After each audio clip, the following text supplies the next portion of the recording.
Shalom, bien-aimés dans le Seigneur, merci pour votre fidélité à cette émission. Aujourd'hui, nous allons parler d'un sujet qui fait la une de toutes nos églises. Il s'agit bel et bien de la prophétie, le mot le plus utilisé par les chrétiens. Nous recevons pour vous le révérend Bishop Maf Mantu Distoni.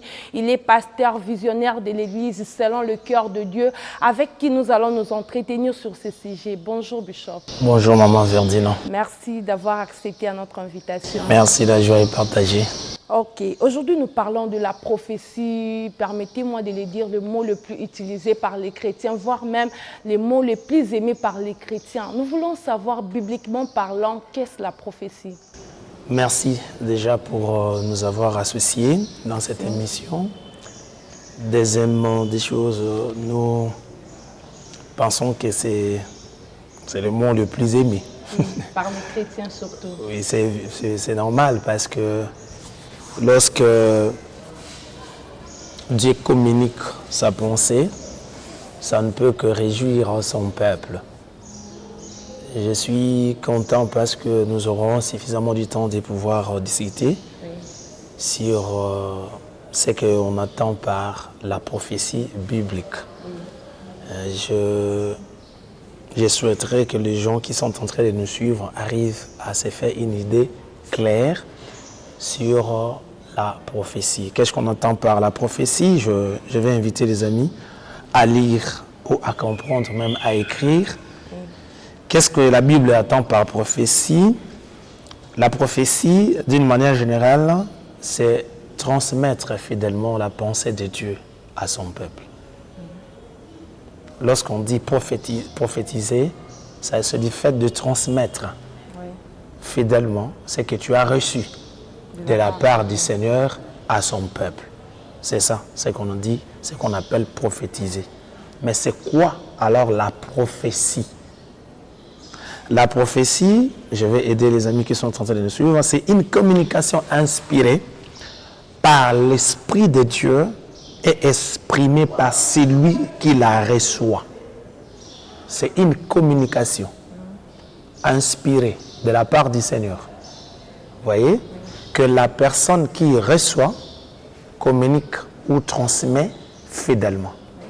C'est quelque chose qu'un homme bénéficie de la part du Seigneur parce que dans le souci de communiquer avec son peuple, dans le souci de transmettre ses directives, dans le souci de transmettre son message à son peuple, Dieu, depuis le début, il ne le fait pas en groupe. Il passe par des hommes. Il passe par des gens qui sont, excusez-moi de dire ça, branchés. Les gens qui sont prêts à recevoir le message. Il communique sa pensée. On dit cette pensée est une communication inspirée. Il inspire sa pensée. Maintenant, la personne qui reçoit cette pensée, il doit la transmettre à son peuple. Voilà ce que Dieu m'a dit. Voilà ce que Dieu nous demande. Voilà ce que Dieu veut par rapport à X ou Y choses ou événements, croisades, conventions que nous voulons organiser. Voilà ce que Dieu veut. C'est-à-dire c'est une communication inspirée de la part du Seigneur. Cette communication, il la transmet à une personne et cette personne donne ou transmet fidèlement à un groupe de gens ou à l'ensemble ou ça dépend, ou à un pays ou à une nation. C'est-à-dire, Dieu donne un message à une personne, maintenant la personne transmet le message à un groupe de gens. C'est ça en fait ce qu'on appelle prophétie.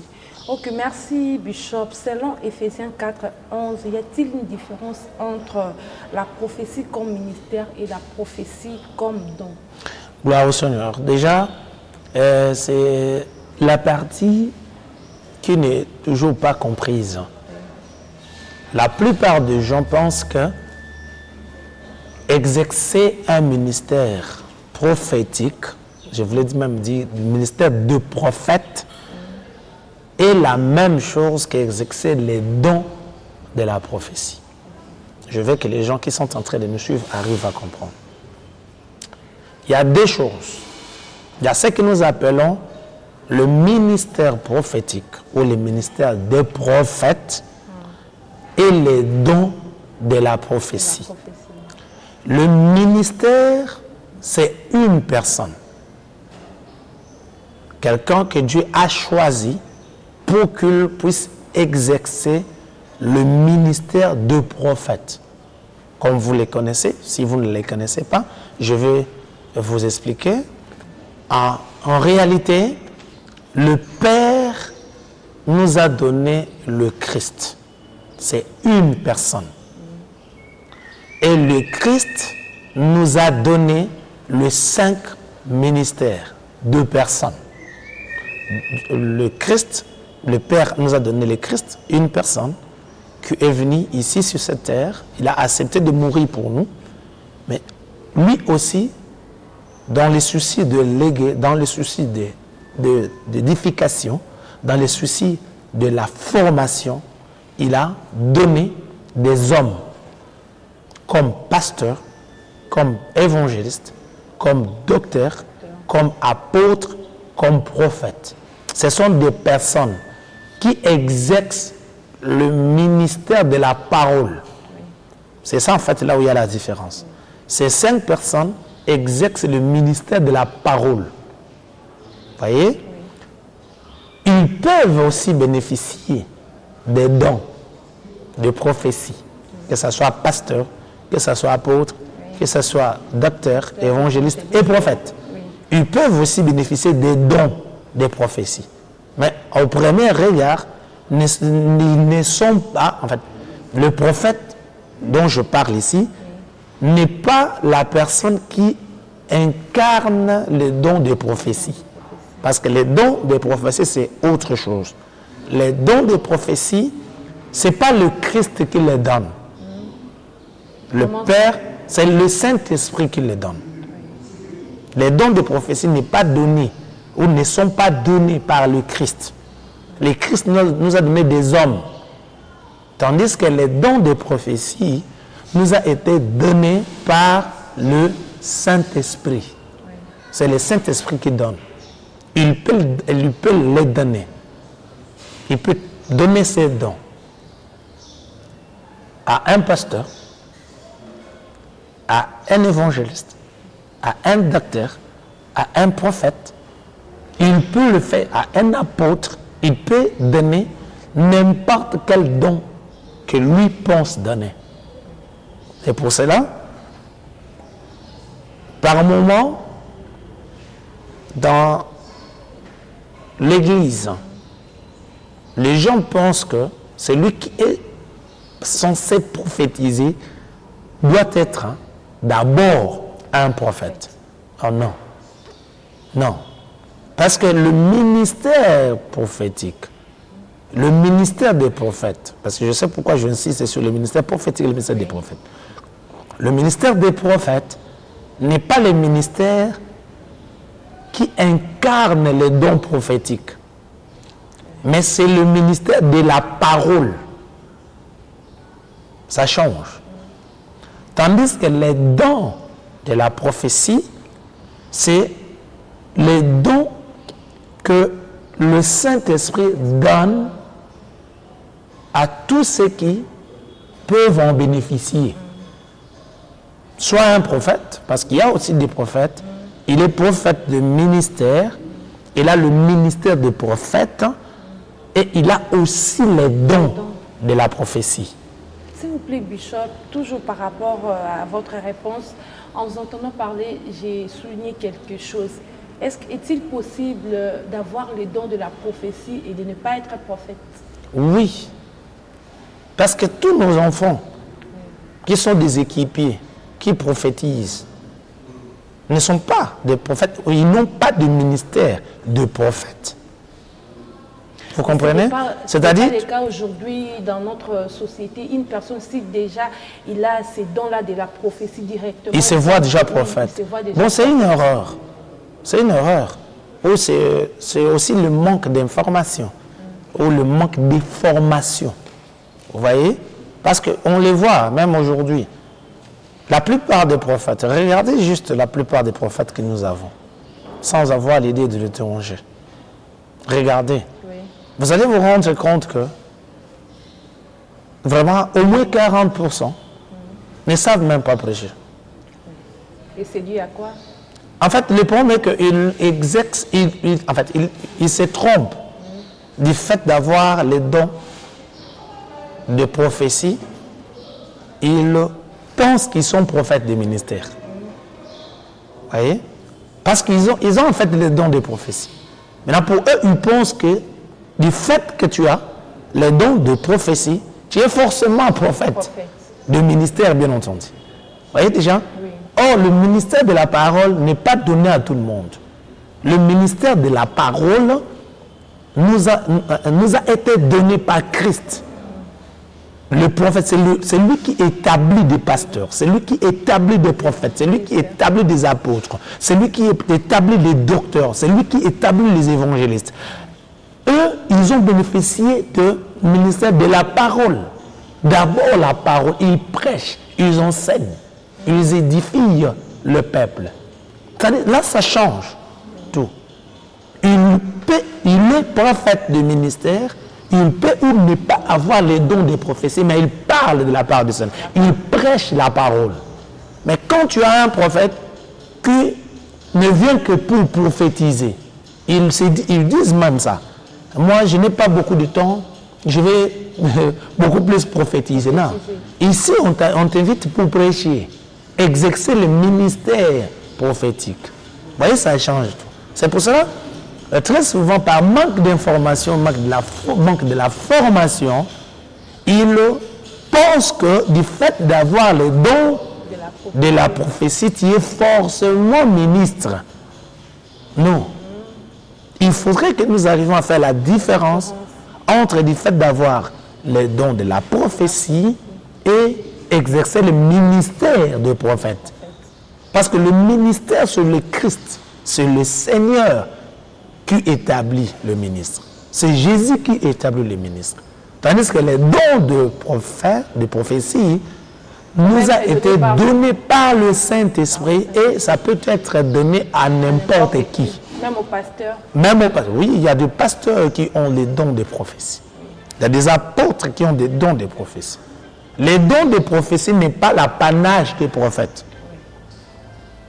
C'est le Saint-Esprit qui les donne. Il peut les donner à qui il veut. Là, c'est ça en fait là où on doit avoir la différence. Le Saint-Esprit peut donner ses dons à qui il veut. Je reprends et j'insiste. Les dons de prophétie n'est pas l'apanage des prophètes. Le Saint-Esprit donne ses dons à qui il veut. Ce n'est pas l'apanage des prophètes. Et je vais encore insister aux amis qui sont en train de nous suivre. Le ministère prophétique n'est pas compris ou n'a pas pour signe, je vais dire bien pour que les gens arrivent à comprendre. Le ministère prophétique ou le ministère des prophètes n'a pas pour signe les dons de prophétie. Non. C'est une charge, ça c'est autre chose. Le ministère des prophètes est une charge. Tandis que les dons des prophéties, c'est pour les corps. Dans le sens que, quand le Saint-Esprit donne les dons des miracles, les dons de guérison, les dons de foi, les dons de prophétie, le parler en langue, le discernement des esprits, tous ces dons-là, tous ces 9 dons-là que le Saint-Esprit donne, c'est pour que le corps, que nous appelons l'Église, ait bénéficié, si vous voulez bien, de la pensée ou de la directive venant de la part du Seigneur. C'est pour l'utilité commune, comme la Bible l'appelle. Quand tu reçois un don, tu exerces ces dons, c'est pour nous. Dans le sens que pour que nous bénéficions de la pensée du Seigneur. Tandis que le ministère, c'est pour la formation du corps. Ça permet à ce que les gens bénéficient de l'encadrement, l'édification de la part du Seigneur. Ça permet en sorte que les gens bénéficient de l'encadrement. Je vais vraiment insister sur ça. Parce que le pasteur nous encadre pour que nous rencontrons les Seigneurs. Maintenant, le don nous permet, les dons permettent à ces corps de bénéficier des atouts actuels pour que les gens se préparent à la rencontre du Seigneur. C'est deux choses différentes. C'est-à-dire, très souvent on se trompe en fait. Très souvent les gens n'arrivent pas à faire la différence entre ces deux éléments. C'est pour ça que nous avons beaucoup de prophètes. En réalité, ils ne sont pas vraiment des prophètes, mais ils ont juste les dons des prophéties. C'est pour ça que nous avons beaucoup de prophètes qui n'ont pas de ministère prophétique. En fait, ils n'ont pas de ministère de prophètes. Ils avaient juste les dons. Maintenant, ils pensaient, ils se trompaient en fait. Du fait qu'ils utilisaient ces dons-là, ils pensent qu'ils peuvent aussi faire le ministère prophétique. Non, c'est deux choses différentes. Et si tu arrives à comprendre du fait de faire la différence entre ces deux, ça va nous éviter de beaucoup de dangers. Et c'est peut-être ce qui a fait que nous puissions avoir beaucoup de prophètes aujourd'hui dans notre société. Oui. En fait, parce qu'on ne maîtrise pas. La plupart des gens n'arrivent pas à comprendre ça. C'est le manque d'information. C'est le manque aussi de formation. Parce que l'information et la formation, des choses différentes. C'est le manque d'information. Du fait qu'on ne t'a pas informé. Voilà ce qui se passe. Voilà. Faisons la différence. Les ministères n'ont pas été, en fait, les ministères ne seront pas donnés par le Saint-Esprit. Oui. Le Saint-Esprit ne donne pas les ministères. Les ministères nous ont été donnés par le Seigneur Jésus.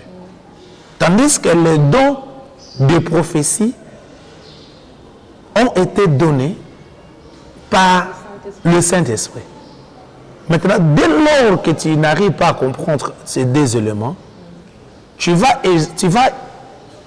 servir dans le ministère. Or, le ministère, ce n'est pas le Saint-Esprit qui les donne. Mais le Saint-Esprit accompagne le ministère. Vous comprenez? Le Saint-Esprit accompagne le ministère. Les ministères nous ont été donnés, ou les ministres ont été établis, ou sont établis par le Christ. Le Père nous a donné le Fils. Le Fils nous a donné les 5 ministères. Il est mort, il nous donne les 5 ministères. Tandis que les dons sont donnés par le Saint-Esprit. Maintenant, tu exerces dans quel cadre? Parce que tu as reçu les dons de prophétie qui t'a été donné par le Saint-Esprit. Maintenant, tu exerces comme prophète aussi longtemps que le Christ ne t'a pas donné les ministères prophétiques. Vous voyez maintenant la confusion. Il y a déjà la confusion. Or, dès lors que tu exerces dans la confusion, c'est pour ça qu'ils ont toujours des problèmes. Ok, merci beaucoup Bishop pour cette réponse. Je crois que nos amis qui nous suivent, ils ont vraiment très bien compris par rapport à cette différence. 2 Pierre 1, 21, nous lisons au nom de Jésus. Car ce n'est pas par une volonté d'homme qu'une prophétie a jamais été apportée, mais c'est poussé par le Saint-Esprit que les hommes ont parlé de la part de Dieu.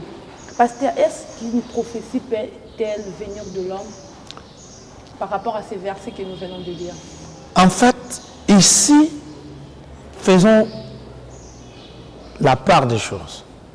Là où tu viens de lire, la première des choses, c'est la parole que nous appelons Bible. Vous voyez? Ça dit parce que la Bible a été inspirée. C'est une prophétie. C'est un message que Dieu a donné. Et la Bible souligne que cette parole-là a été entièrement inspirée. Et il n'y a pas de fausseté dans cette parole-là. Vous comprenez? Deuxième des choses pour vous amener, en fait, pour expliquer dans le sens de la prophétie. La prophétie ou le message venant de la part du Seigneur ne peut pas être faux. Je parle du message. Vous comprenez? Le message qui vient de la part du Seigneur ne peut pas être faux parce qu'en Dieu, il n'y a pas de faux. La prophétie qui vient de la part du Seigneur ne peut pas être fausse. Pourquoi? Parce qu'en Dieu, il n'y a pas de faux. Et pourquoi est-ce que je peux vous couper la parole? Et pourquoi est-ce que la Bible nous demande d'examiner et de jauger toute prophétie? C'est vraiment ça. Conforme à la parole. C'est là où je vais arriver. Oui. La prophétie qui vient de Dieu, je veux que les gens arrivent à comprendre. La prophétie qui vient de Dieu ne peut pas être fausse. Et le message ne peut pas être faux. Soulignons ça. Mais pourquoi on doit examiner ce qui nous a été donné, ou le message ou la prophétie qui nous a été donné? Je vous ai donné, je vous ai expliqué dans la définition. On dit que c'est une communication qui a été donnée par Dieu et qui doit être transmise, la communication qui doit être transmise fidèlement. On examine pour arriver à comprendre si cette communication a été transmise fidèlement. On examine si le communicateur, la personne qui a communiqué, s'il n'a pas ajouté. Vous comprenez? On examine pour que nous ne tombions pas dans l'erreur de la personne qui a reçu le message. Parce que tu peux recevoir le message, mais peut-être tu n'as pas bien capté le message. Tu peux recevoir un message, mais peut-être tu n'as pas examiné le temps de l'accomplissement de ces messages. Ou soit la personne n'a pas bien compris d'abord le message.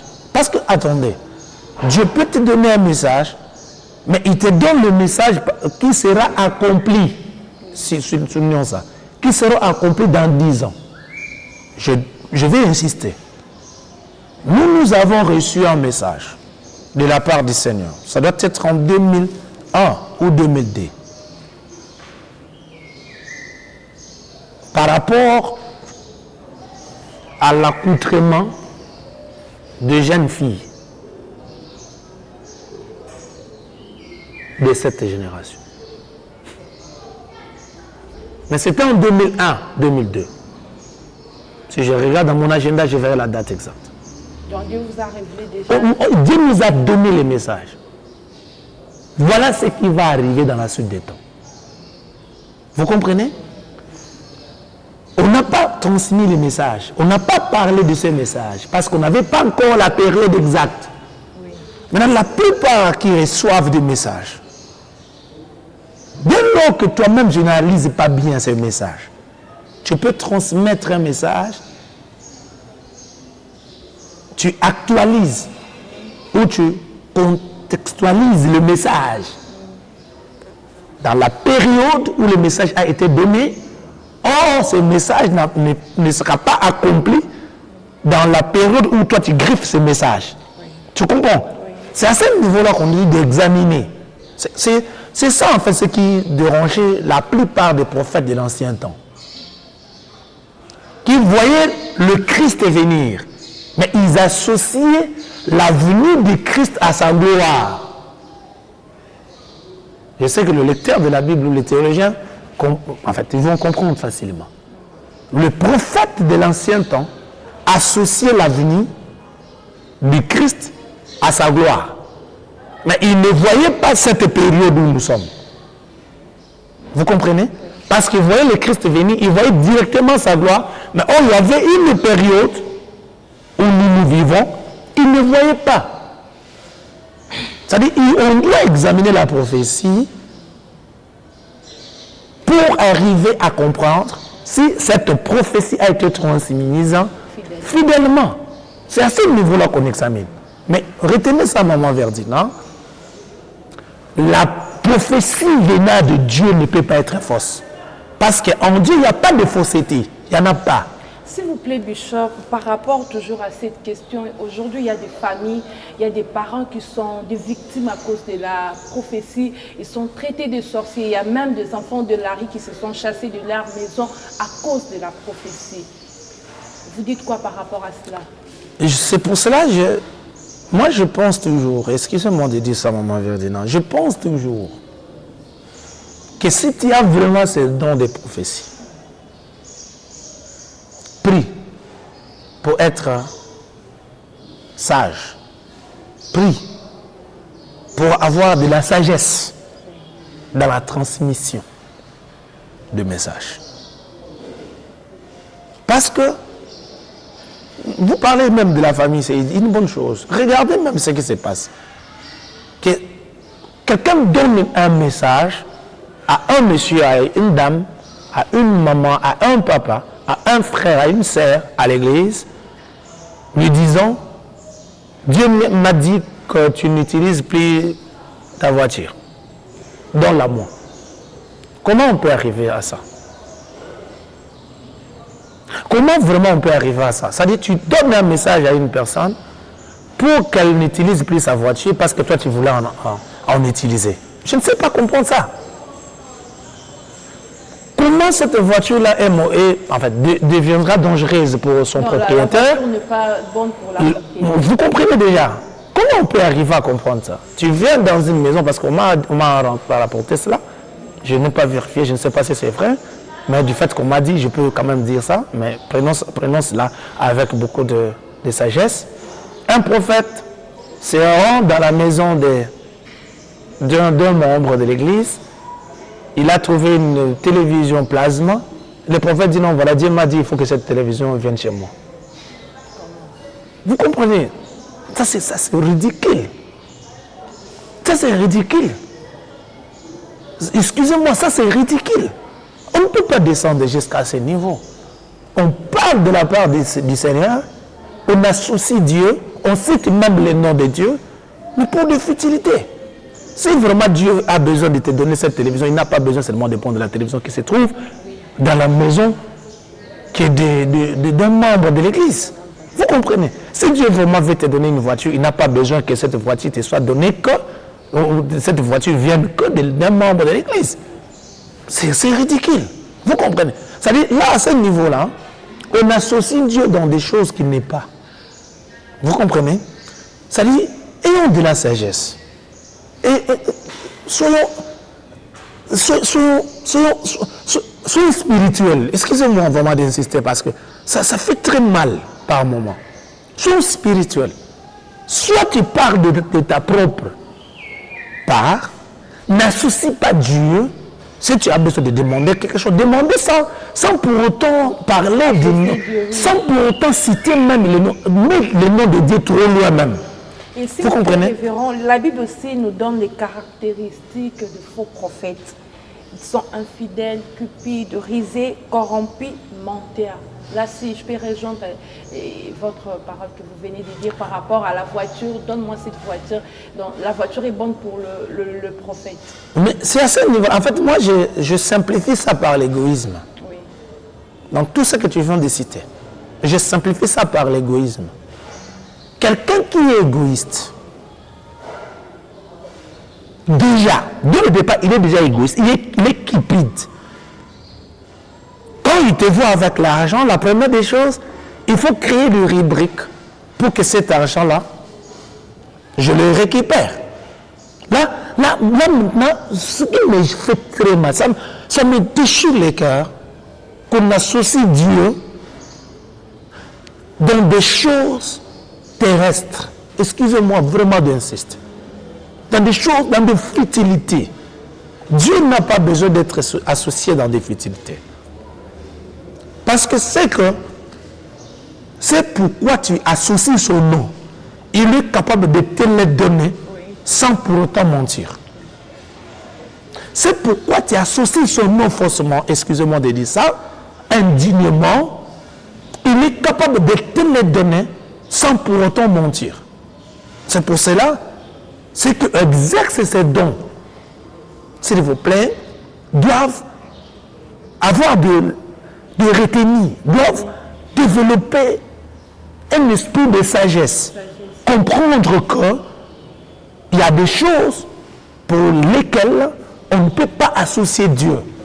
Il y a des choses qu'on ne blague pas. Parce que, retenez ça, c'est très important, juste pour ceux qui sont en train de nous suivre. Dieu ne refuse pas que nous puissions souhaiter quelque chose. N'arrive pas à comprendre la différence entre la prophétie venant de la part du Seigneur par rapport au souhait du prophète. Je peux souhaiter que vous ayez une voiture. Je peux souhaiter que vous vous mariez. Je peux souhaiter que vous voyagez. Je souhaite. Mais ce n'est pas une prophétie. Vous comprenez? C'est-à-dire, le prophète, le pasteur, le ministre, hein, ou celui qui a le don de prophétie, il dit, il souhaite que tu puisses bénéficier de quelque chose. Mais du fait que toi, dans ta tête, tu as déjà l'idée que la personne a le don de prophétie, tout ce qu'il peut dire ne peut être qu'une prophétie. Là, tu te trompes. Là, tu te trompes. C'est-à-dire, moi, je pense que nous ne pouvons pas enlever la prophétie à l'Église. C'est pour ça que moi, j'aime des prophètes. Je ne suis pas prophète. Non, on ne peut pas enlever la prophétie à l'Église. On ne peut pas. Je ne suis pas prophète, mais j'aime des prophètes. Et comment détecter que cette prophétie vient de Dieu ou du malin? Lorsque tu vois déjà l'instinct, lorsque tu vois déjà l'aspect égoïste, je veux dire, l'aspect égoïsme dans la prophétie, comprends directement que ça ne vient pas de Dieu. Parce que, attendez, pourquoi Dieu donne les messages? Il donne le message pour l'édification, il donne le message pour le redressement, il donne le message pour une directive, pour une orientation. Ce sont des raisons que Dieu, entre guillemets, utilise pour que les gens donnent ou reçoivent avec sourire la parole ou la prophétie. Mais lorsque déjà je vois dans ta prophétie, tu veux que ce que moi j'ai te soit donné, je peux facilement comprendre. C'est facile de comprendre. Révérend, toujours par rapport à cette question, quand vous nous avez expliqué par rapport à la prophétie, vous nous avez dit que la prophétie, c'est le fait de transmettre fidèlement une pensée divine. Je voulais un peu que nous puissions revenir à cela.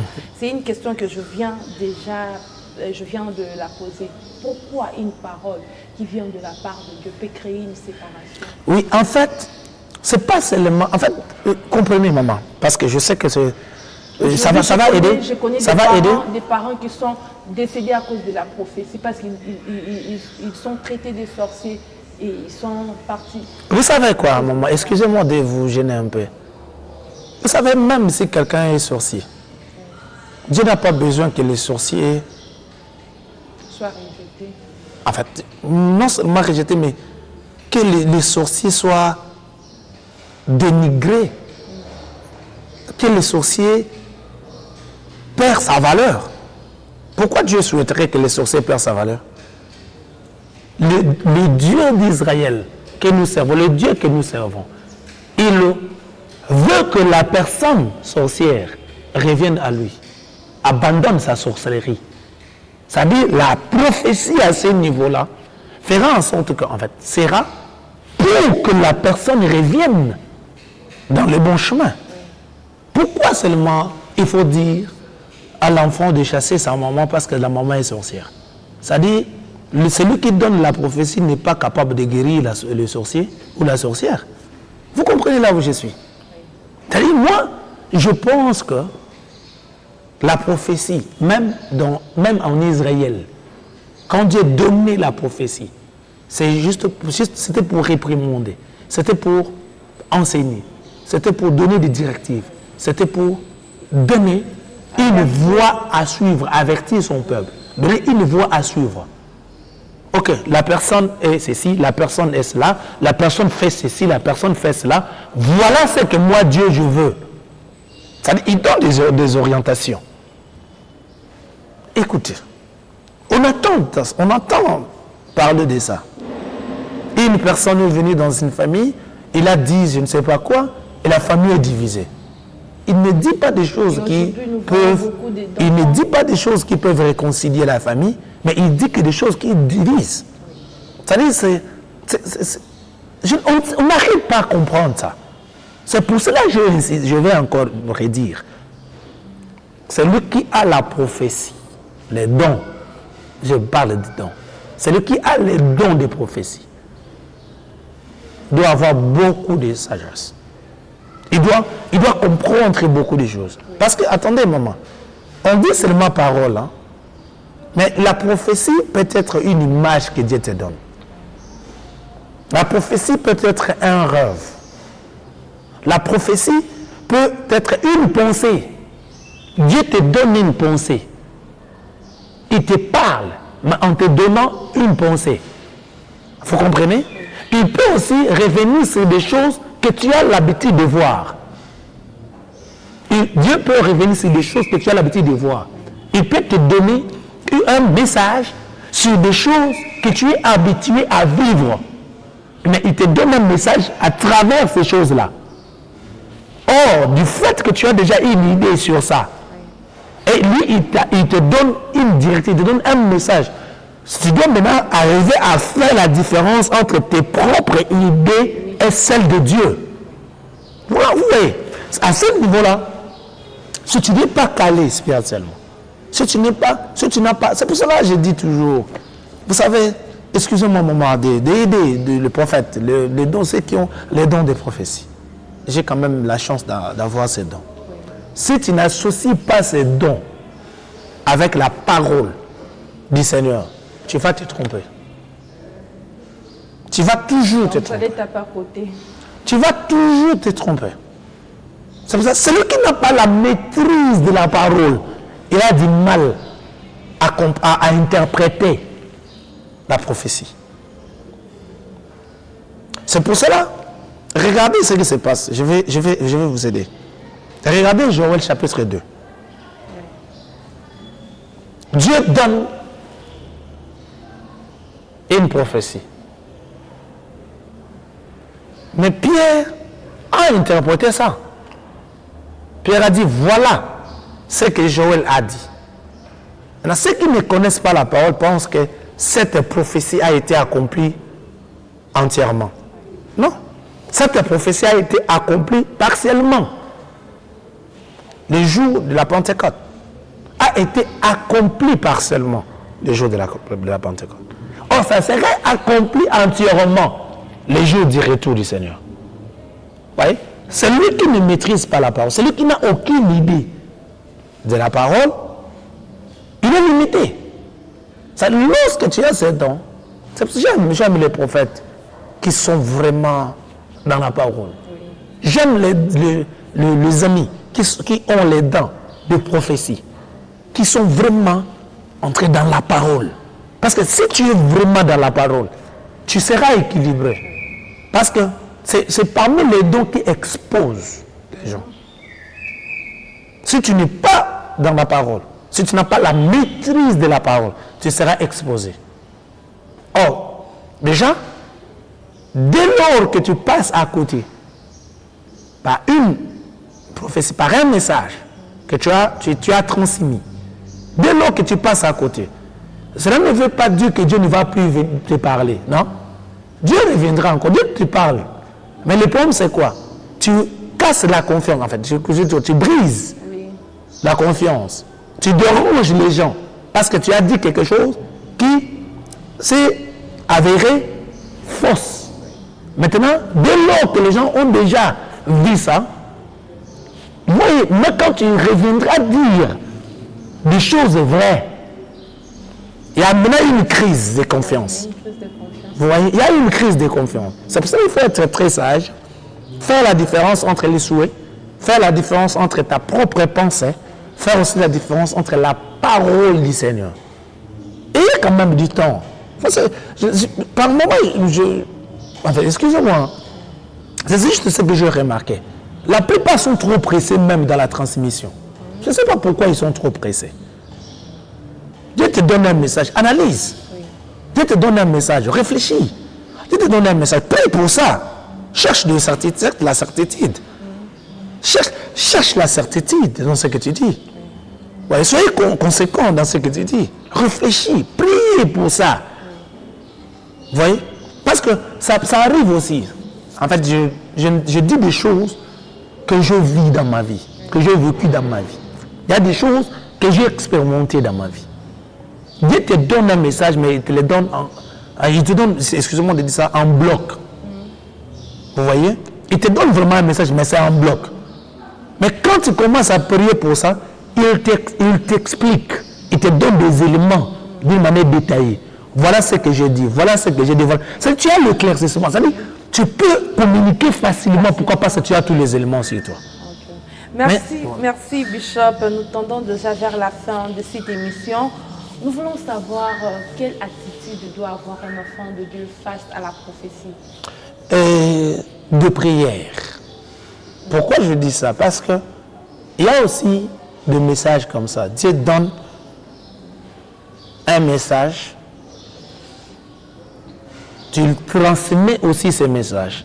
Mais la personne qui reçoit le message les comprend mieux que celui qui transmet. Oui. Vous comprenez? Pourquoi? Parce que là, c'est ce que lui-même est en train de vivre. Et peut-être que c'est un projet qu'il avait déjà sur lui, que personne ne comprenait. Mais quand Dieu donne le message, il comprend mieux le message. Il peut rentrer en lui-même.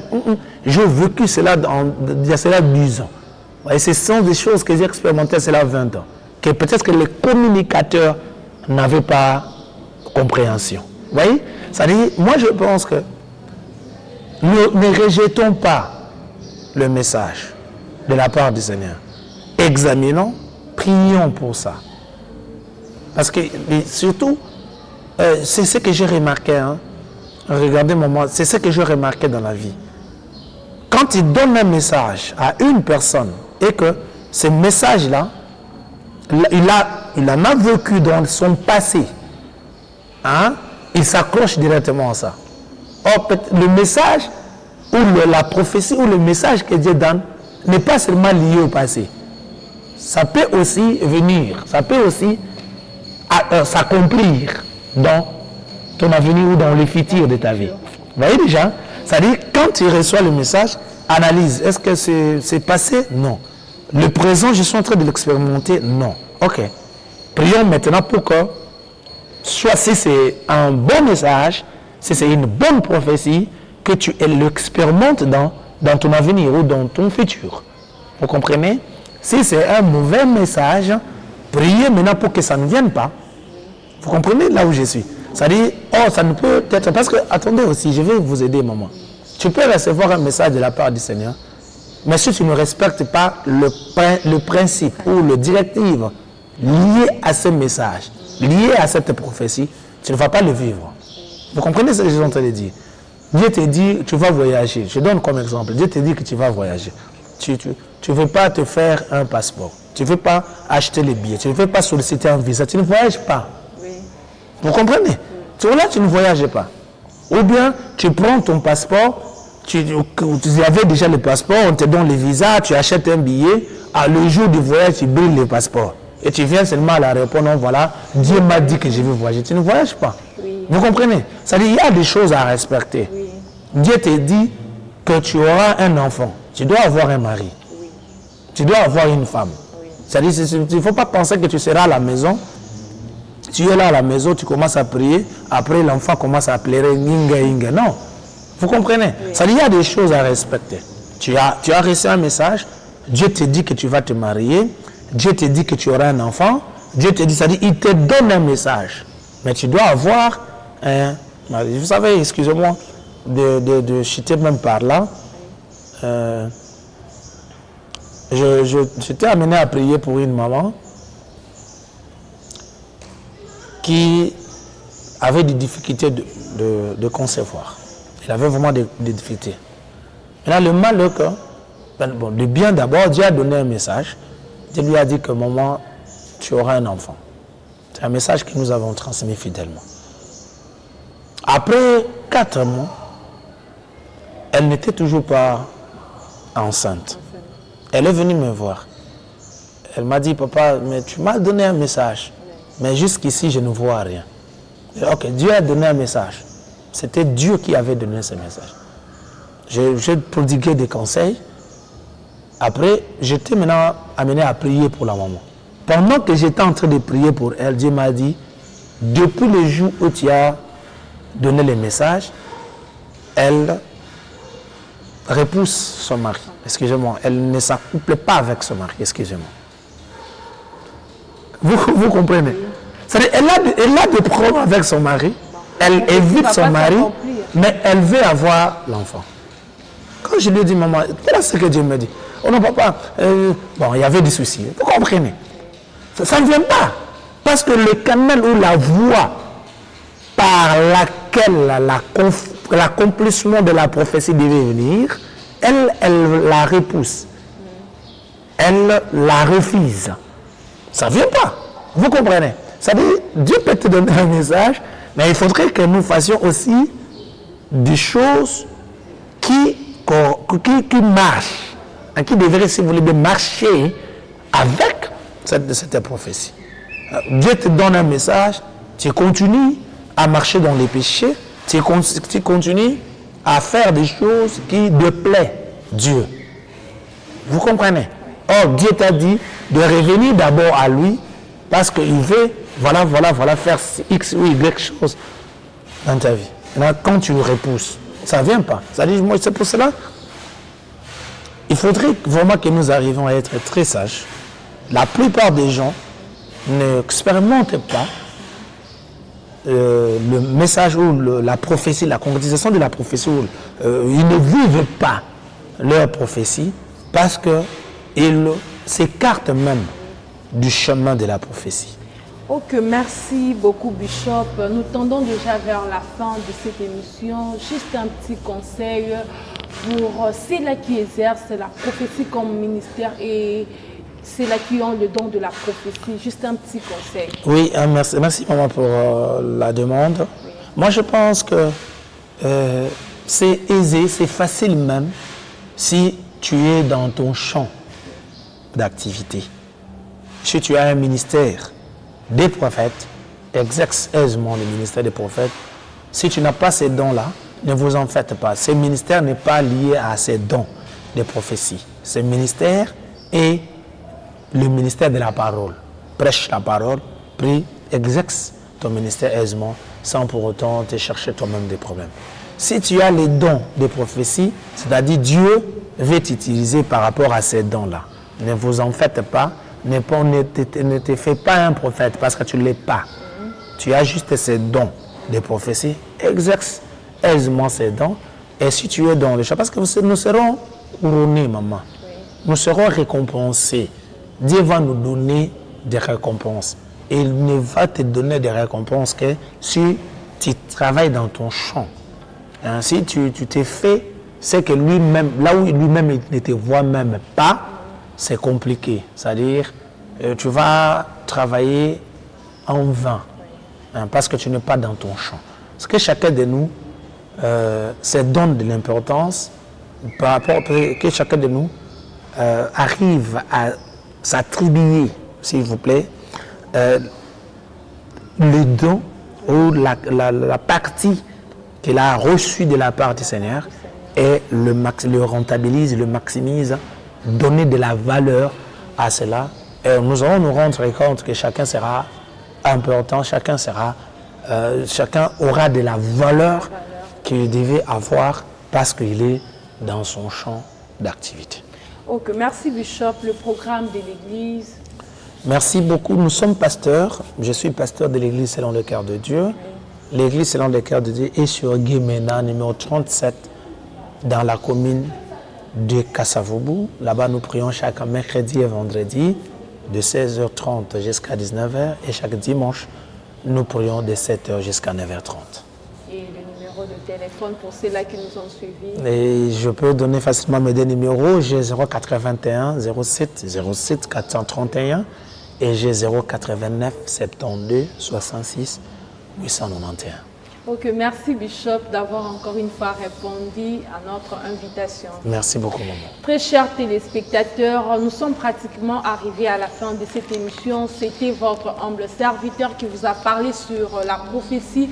Nous prenons rendez-vous le dimanche prochain à 16h30 et le mardi à 12h30. Que l'Éternel Dieu vous fasse énormément de bien. À la prochaine.